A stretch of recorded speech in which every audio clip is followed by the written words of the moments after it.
Good morning students. आज हमारा जो टॉपिक है वो अर्थशास्त्र की प्रकृति के बारे में है।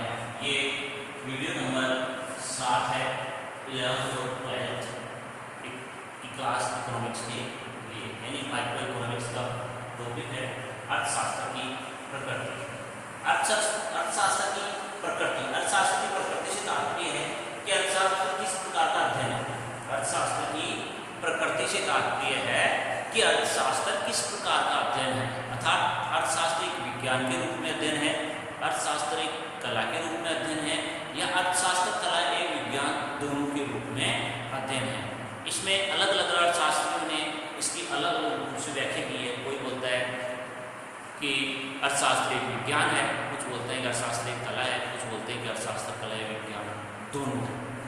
ठीक है, यदि आपके क्वेश्चन इसमें पूछा जाता है कि अर्थशास्त्र की प्रकृति क्या है, यदि यही क्वेश्चन आपके 1 नंबर या 2 नंबर में आ जाता है तो आपको इसका आंसर देना पड़ेगा कि अर्थशास्त्र की प्रकृति कला या विज्ञान दोनों की है, यानी अर्थशास्त्र की प्रकृति कला या विज्ञान में है, यानी कि कला और विज्ञान दोनों के रूप में अर्थशास्त्र की प्रकृति है। क्वेश्चन पूछा जा सकता है कि अर्थशास्त्र एक विज्ञान है, कोई 2 कारण बताइए, अर्थशास्त्र कला है, कोई 2 कारण बताइए। ये तो 1 नंबर 2 नंबर के क्वेश्चन छोटे इसमें से पूछे जा सकते हैं। वैसे इसमें से डायरेक्टली जो क्वेश्चन पूछा जाता है 12th बोर्ड एग्जाम के हिसाब से वो यही पूछा जाता है अर्थशास्त्र की प्रकृति बताइए। तो अर्थशास्त्र की प्रकृति बताइए 2 नंबर या 1 नंबर क्वेश्चन आता है, और प्रकृति बताइए अर्थशास्त्र की प्रकृति कला या विज्ञान दोनों की। अब सबसे पहले इसमें देखते हैं कि अर्थशास्त्र विज्ञान के रूप में या अर्थशास्त्र एक विज्ञान है, क्या तथ्य हैं इसके कि अर्थशास्त्र एक विज्ञान है। तो कोई भी तथ्य जिसका क्रमबद्ध तथ्यपरक और तार्किक अध्ययन किया जाता है, यानी ऐसा विषय जिसका क्रमबद्ध तथ्यपरक और तार्किक रूप से अध्ययन किया जाता है, वह विषय क्या कहलाता है, विज्ञान कहलाता है। तो अर्थशास्त्र में कुछ ऐसे नियम और सिद्धांत हैं जिनकी क्रमबद्ध तथ्यपरक और तार्किक रूप से अध्ययन किया जाता है, या वे नियम और जो सिद्धांत होते हैं वो सही रूप से लागू होते हैं। ऐसा विषय होता है वो क्या कहलाता है, विज्ञान कहलाता है। जैसे देखते हैं इसमें मांग का नियम। मांग का नियम क्या बताता है कि अन्य बातों के समान रहने पर किसी वस्तु की कीमत बढ़ने पर उसकी मांग कम होती है और कीमत घटने पर उसकी मांग बढ़ती है। आप भी जानते हो कि ये एक मानसिक शक्ति और व्यवहारिक जगत है, दोनों में ही लागू होता है। व्यवहार में कैसे लागू होता है कि जब कीमत बढ़ जाती है तो उस वस्तु की मांग कम करते हैं, और ये नियम सत्य और सिद्ध होता है। दूसरा है पूर्ति का नियम। पूर्ति का नियम भी यही है कि अन्य बातों के समान रहने पर जब किसी वस्तु की कीमत बढ़ती है तो पूर्ति भी बढ़ती है, और कीमत घटती है तो पूर्ति भी घटती है। यानी मांग के नियम में तो कीमत और मांग में विपरीत संबंध होता है, जबकि इसमें प्रत्यक्ष और धनात्मक संबंध होता है। जब कोई उत्पादक किसी वस्तु की कीमत बढ़ती है तो उत्पादक उस वस्तु का उत्पादन ज्यादा करेंगे कि नहीं करेंगे, करेंगे, बिल्कुल करेंगे। इसलिए जब किसी वस्तु की कीमत बढ़ती है तो उत्पादक उसकी पूर्ति अधिक करते हैं। इसी प्रकार जैसे लगान, ब्याज, मजदूरी के जो सिद्धांत हैं वो भी लागू होते हैं, जैसे उत्पत्ति का नियम है। ये सारे के सारे नियम क्रमबद्ध, तथ्यपरक और तार्किक है, यानी कि इनका जो अध्ययन किया जाता है वो एक वैज्ञानिक पद्धति के द्वारा किया जाता है। इस प्रकार हम कह सकते हैं कि अर्थशास्त्र का अध्ययन विज्ञान के रूप में भी किया जाता है।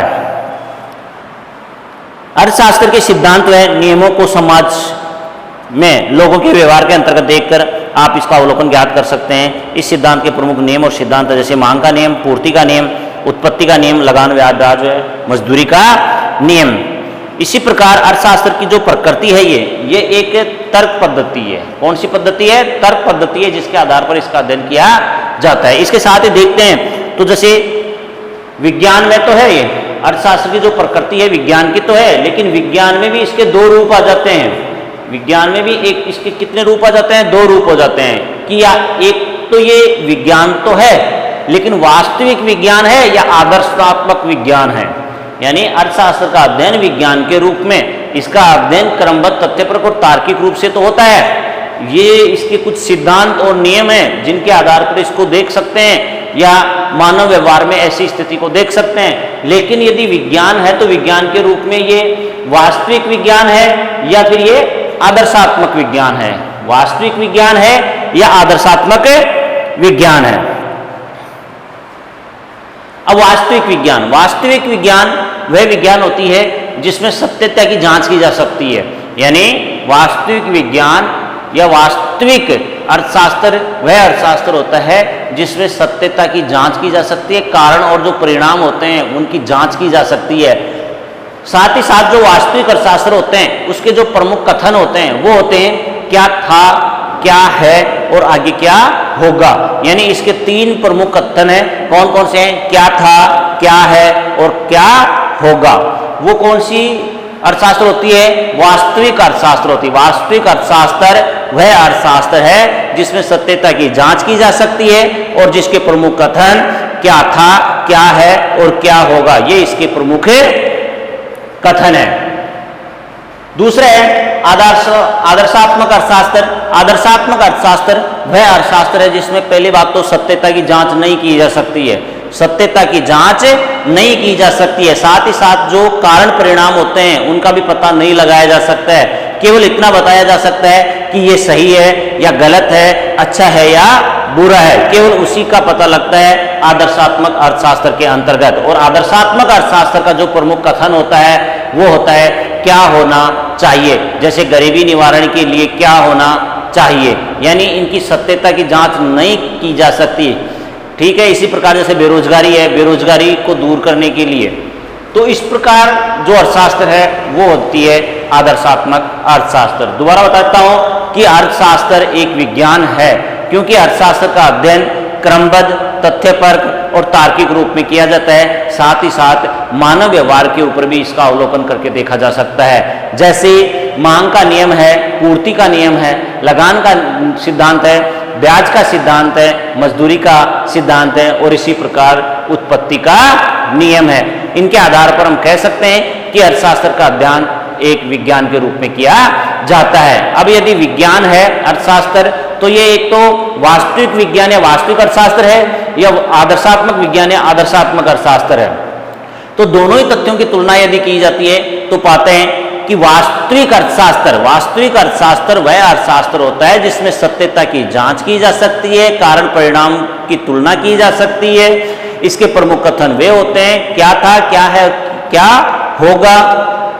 जबकि दूसरा जो आदर्शात्मक अर्थशास्त्र है, आदर्शात्मक अर्थशास्त्र वह अर्थशास्त्र है जिसमें सत्यता की जांच नहीं की जा सकती है। इसका प्रमुख जो कथन होता है वो होता है क्या होना चाहिए। जैसे गरीबी निवारण के लिए कौन कौन से उपाय किए जाने चाहिए, बेरोजगारी निवारण के लिए कौन कौन से उपाय किए जाने चाहिए। इस प्रकार अर्थशास्त्र एक विज्ञान के रूप में है या विज्ञान के रूप में इसके नियम और जो सिद्धांत है उनका अध्ययन किया जाता है। यहां आपसे पूछा जा सकता है कि एक तो वास्तविक अर्थशास्त्र में और एक आदर्शात्मक अर्थशास्त्र में क्या अंतर है। तो वास्तविक अर्थशास्त्र वह अर्थशास्त्र है जिसमें सत्यता की जांच की जा सकती है, जबकि आदर्शात्मक अर्थशास्त्र वह होता है जिसमें सत्यता की जांच नहीं की जा सकती है।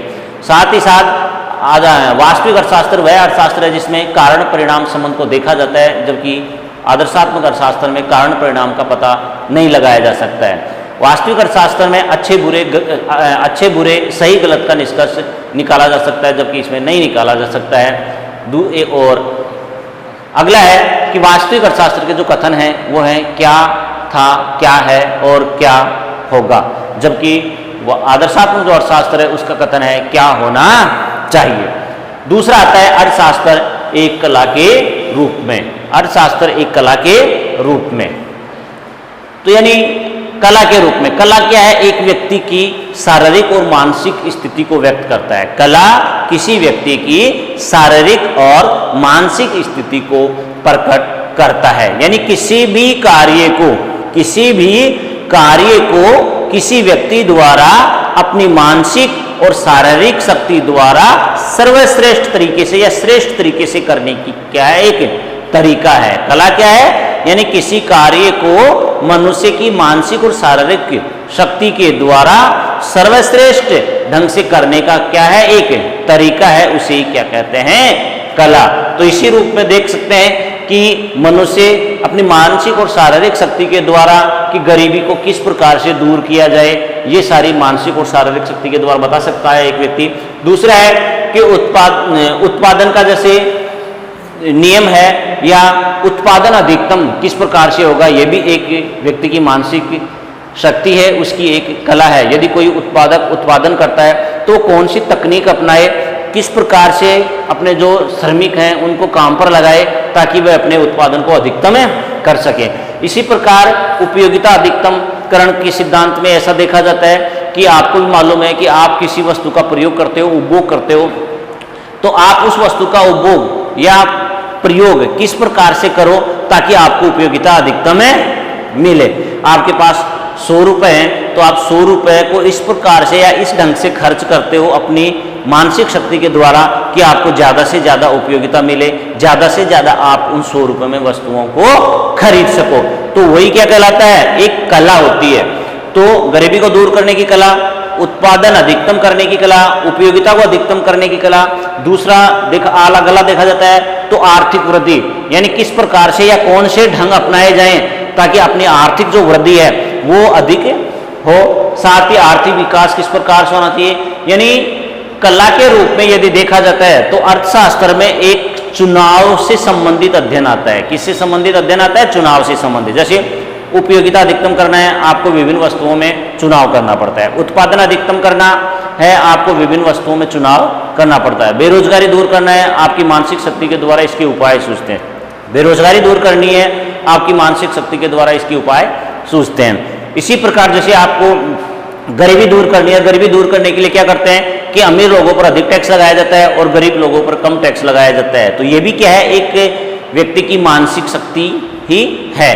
तो इस प्रकार हम कह सकते हैं कि अर्थशास्त्र का अध्ययन एक कला के रूप में भी किया जाता है। ठीक है, एक बार मैं दोबारा रिपीट कर देता हूँ। कला किसे कहते हैं, यानी किसी भी कार्य को व्यक्ति की या मनुष्य की मानसिक और शारीरिक शक्ति द्वारा सर्वश्रेष्ठ ढंग से करने का क्या है, तरीका है। जैसे बेरोजगारी को दूर करने का सर्वश्रेष्ठ तरीका क्या हो सकता है, गरीबी को दूर करने का सर्वश्रेष्ठ तरीका क्या हो सकता है। इस प्रकार का जो अध्ययन किया जाता है वो एक कला के रूप में किया जाता है। इस प्रकार हम कह सकते हैं कि अर्थशास्त्र है वो एक विज्ञान भी है और अर्थशास्त्र एक कला भी है, यानी इसका अध्ययन है वो दोनों ही रूपों में किया जाता है। अतः स्पष्ट रूप से हम कह सकते हैं कि अर्थशास्त्र कला भी है और विज्ञान भी है, क्योंकि अर्थशास्त्र में वास्तविक तथ्यों के आधार पर ही आदर्शात्मक जो तथ्य होते हैं उनका अध्ययन भी किया जाता है। वास्तविक जो तथ्य होते हैं या वास्तविक जो अर्थशास्त्र होता है उसके आधार पर जो आदर्शात्मक जो अर्थशास्त्र होता है उसका अध्ययन किया जाता है। यानी अपने पास जो नियम और सिद्धांत है उन नियम और सिद्धांतों का प्रयोग किस प्रकार से या किस ढंग से किया जाए वो क्या होती है, एक कला होती है। यानी कि विज्ञान में जो सिद्धांत होते हैं उन सिद्धांतों को किस रूप में या किस प्रकार से उनको प्रयोग में लाया जाए वो क्या है, एक कला है। इसलिए अर्थशास्त्र कला और विज्ञान दोनों है। अर्थशास्त्र कला और विज्ञान दोनों है, दोनों ही रूपों में अर्थशास्त्र का अध्ययन किया जाता है। ये थी अर्थशास्त्र की प्रकृति। यहाँ से आपके जो क्वेश्चन आ सकते हैं वो 4-5 प्रकार के क्वेश्चन बन सकते हैं। जैसे आपके बताएं अर्थशास्त्र की प्रकृति क्या है बताइए। ठीक है, दूसरा है अर्थशास्त्र विज्ञान है, कोई 2 कारण दीजिए। तो आपको कारण देने हैं इसमें कि अर्थशास्त्र विज्ञान है क्योंकि इसका जो अध्ययन किया जाता है वो क्रमबद्ध तरीके से किया जाता है। दूसरा है तथ्यपरक तरीके से किया जाता है और तार्किक अध्ययन किया जाता है। जैसे मांग का नियम, पूर्ति का नियम, लगान का नियम, ब्याज का नियम, मजदूरी का नियम, उत्पत्ति का नियम।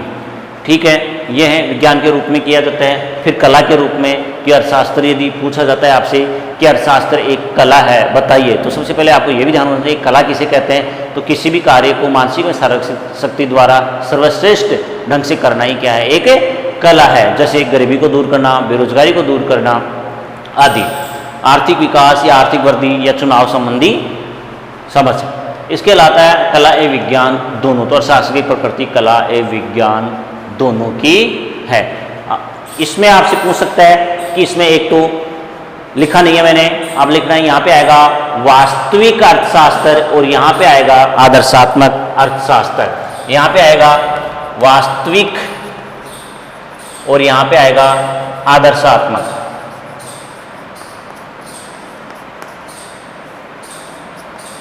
आदर्शात्मक अर्थशास्त्र। वास्तविक अर्थशास्त्र जिसमें सत्यता का पता लगाया जा सकता है, प्रमुख कथन क्या था, क्या है, क्या होगा, सही और गलत, अच्छा और बुरे का पता नहीं लगाया जा सकता। जबकि आदर्शात्मक अर्थशास्त्र जिसमें कारण परिणाम संबंधी अनुमान लगाए जा सकते हैं और सत्यता की जांच नहीं की जा सकती है, अच्छे बुरे को बताया जा सकता है। और इसका प्रमुख कथन होता है क्या होना चाहिए।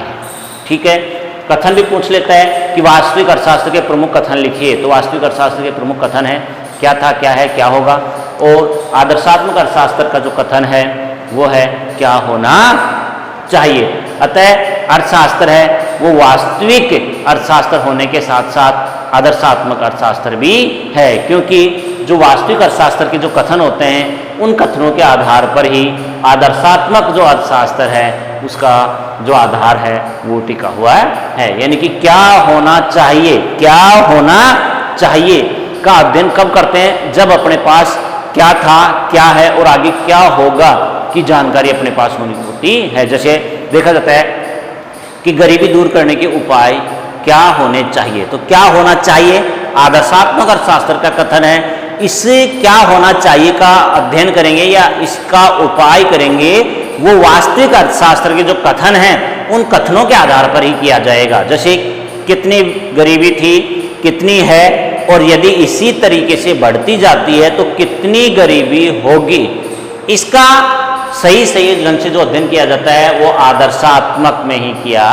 जाता है। इसलिए आदर्शात्मक अर्थशास्त्र के अध्ययन में वास्तविक अर्थशास्त्र का जो अध्ययन होता है वो भी लाभदायक होता है, काम में आता है। इसलिए वास्तविक अर्थशास्त्र और आदर्शात्मक अर्थशास्त्र दोनों ही विज्ञान के रूप में हैं और कला के रूप में इसका प्रयोग किया जाता है। ये अपना वीडियो 7 कंप्लीट होता है। कल हम पढ़ेंगे कि जो अर्थव्यवस्था होती है उसकी कौन सी मान्यताएं होती हैं और एक अर्थव्यवस्था की कौन सी केंद्रीय और मूलभूत समस्याएं होती हैं। आज वाले टॉपिक में 5-6 क्वेश्चन छोटे छोटे बनते हैं जो मैंने आपको बता दिए हैं। अर्थशास्त्र की प्रकृति के बारे में, दूसरा क्वेश्चन विज्ञान के बारे में, तीसरा कला के बारे में, चौथा क्वेश्चन बनता है वास्तविक और आदर्शात्मक अर्थशास्त्र में से किसी भी प्रकार का पूछ सकते हैं। कथन भी पूछ सकते हैं, परिभाषा भी पूछ सकते हैं, अंतर भी पूछ सकते हैं। तो ये क्वेश्चन इसमें मोटे मोटे जो क्वेश्चन बनते थे वो आपको मैंने बताए हैं। और इसके अलावा इस चैप्टर में से जो टॉपिक पढ़ाया है उसमें से कोई क्वेश्चन ऐसा नहीं होगा। जैसे ही ये चैप्टर कंप्लीट होता है फर्स्ट वाला, इसके लास्ट में जो भी क्वेश्चन आंसर हैं उन क्वेश्चन आंसर को एक वीडियो में सोल्व कर लेंगे। इसके अलावा कोई भी आपको परेशानी है तो आप मेरे से संपर्क कर सकते हैं।